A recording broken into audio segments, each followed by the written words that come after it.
Hi, in these coming lessons here, we're going to look at different ways of solving quadratic equation. Now, just what is a quadratic equation? Well, let me first start out with this line graph here to lead into it. Notice that the line graph crosses at y equals -4. That's the y-intercept. Now, let's suppose I ask for the x-intercept. Well, what we can do is put 0 in place of y, and we can solve for x. And from that equation, 0 equals 2x minus 4, and we get x equals 2. That's where the graph crosses the x-axis, and is also a solution to the equation 0 equals 2x minus 4. Now let's apply that to a quadratic. Notice instead of an x this time, we have an x squared. That sets it apart from a linear graph. There should be two solutions to this equation here instead of just one. So let's find the x-intercept. So let's substitute 0 in for y, and if we work that out, we can factor it, and we'll get the quantity x plus 2 times the quantity x minus 2. Set those both equal to 0, because if they're both equal to 0, then it equals 0 on the right hand side. And so we get x equals -2 and x equals 2. So if we draw the graph of this quadratic here, we get a shape called a parabola. And that parabola crosses the x-axis at x equals -2 and x equals 2.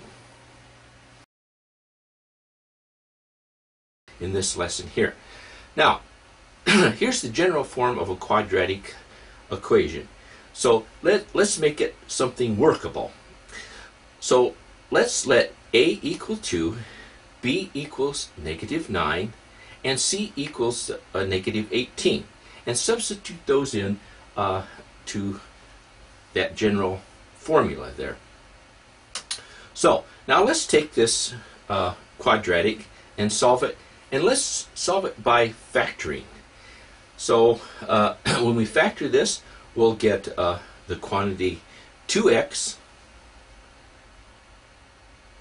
plus 3 times the quantity x minus 6 equaling 0. Now, if both of those can be 0, and you multiply them together and you get 0. So let's set each one to equal to 0. So let's first set the 2x plus 3 equal to 0. And we can subtract 3 from both sides, then divide through by 2, and we'll get a -3/2. Now let's work on the right hand side there. X minus 6, that becomes x equals 6. So those are the roots of our equation, x minus 3/2 and x equals 6. We have two roots. It's a quadratic. Now let's get this equation here in what's called standard form, where we have descending exponents here, and we got sort of everything together here.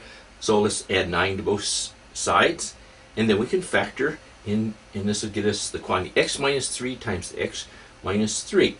Set those two factors equal to 0, and we'll get x equals 3. Now, in this case, we have what's called a double root. That's where the roots are equal. Our next example here, that 25 can be thought of as 5 squared.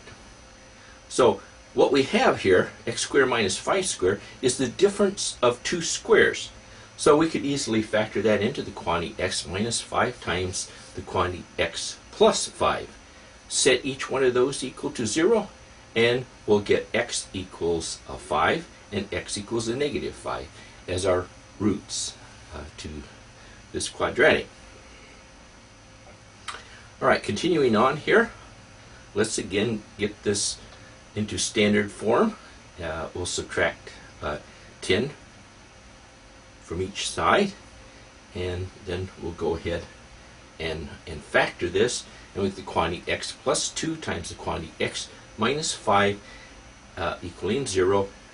Set both of them equal to 0, and then we should get x equals -2 and x equal 5 as our two roots. So I hope we're catching on to this here. We're following this same sort of pattern. Now here, let's rearrange these by multiplying through by a negative. If we do that, all our signs are going to change, and then we'll get our exponents in descending order here, and it'll be in a standard form that of a quadratic, and we can factor. We'll get the quantity 4x minus 1 times the quantity x plus 4, set each equal to 0, and so we get 4x minus 1 equals 0. Add 1 to both sides, divide through by 4, and so we'll get x equals 1/4 as a root, and on the other side we'll get x equals negative 4. So those are our two roots. So we have one more problem here to do. On the right hand side, let's take and use the distributive property, multiply through by x, and so we'll get x squared minus 6x. Now let's get everything on the left hand side and put it on the right hand side. So let's first subtract off 18, and then let's subtract off x, and then on the right hand side we'll factor that. So we'll get the quantity x minus 9 times the quantity x plus 2. Set each one of those equal to 0, and we'll get x equals a 9 and x equals a negative 2. Okay, thank you.